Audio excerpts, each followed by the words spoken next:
So this is what happens when hobbies collide. I try my hand at an all-button controller with the eternal rival Stickless Mini and Crown 202 buttons featuring cherry silver switches. I'm not sure if this will be a success or an abject failure, but let's not waste any time finding out. Hey, Craw here. Glad you tuned in for this one. It's going to be interesting. A controller build outside of my comfort zone and an attempt to play Stickless. As always, I'll link all the relevant stuff below. I started with the eternal rival Stickless Mini case, and I opted for the all-clear version. They offer colors in various layouts. The Stickless Mini is their budget offering and only set me back $39.99, a really fair price for an acrylic case.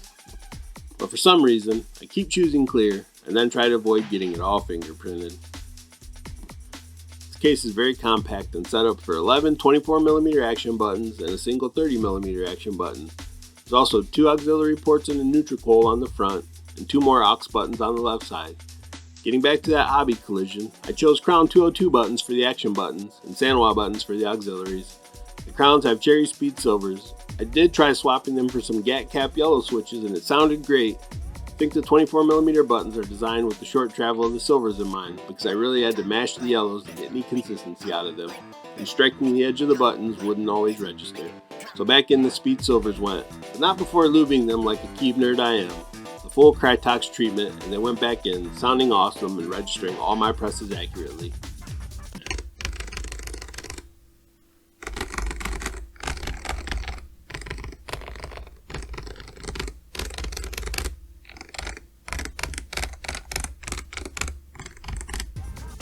Stocky goodness, great sounding buttons, and worth the cost.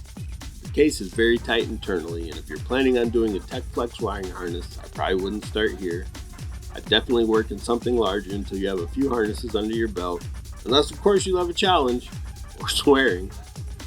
The price is right for the product, but the acrylic is thin compared to more premium offerings from Eternal Rival, JXK, or the Buttercade shop. What keyboard theme is complete without a coiled cable? So I banged together a little coiled cable from the PCB to the pass-through. Since this was a budget build, and I'm primarily a PC gamer, I went with the Brook Zero Pi. It's a pretty basic board, but it's sufficient for playing on PC. I opted to use the auxiliary buttons for home, start, and select. I haven't used the 4th button yet, but it'll probably end up being a turbo button. They say all button controllers offer more precision on the directional side, but as a longtime stick player, I'm curious to find out. So I'm going to put my ultra-free skills to the test and see what the fuss is about. Alright.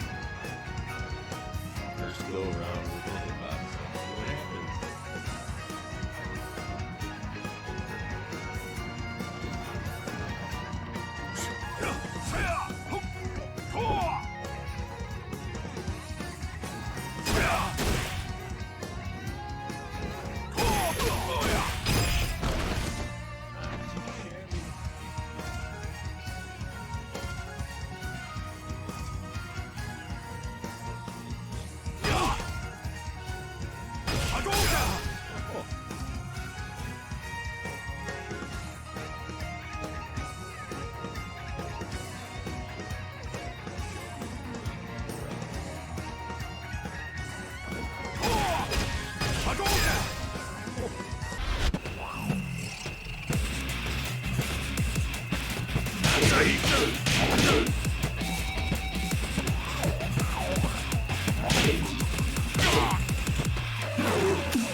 Well, there it is. I can see how with some practice this is a great option, but I'll probably keep my stick for now.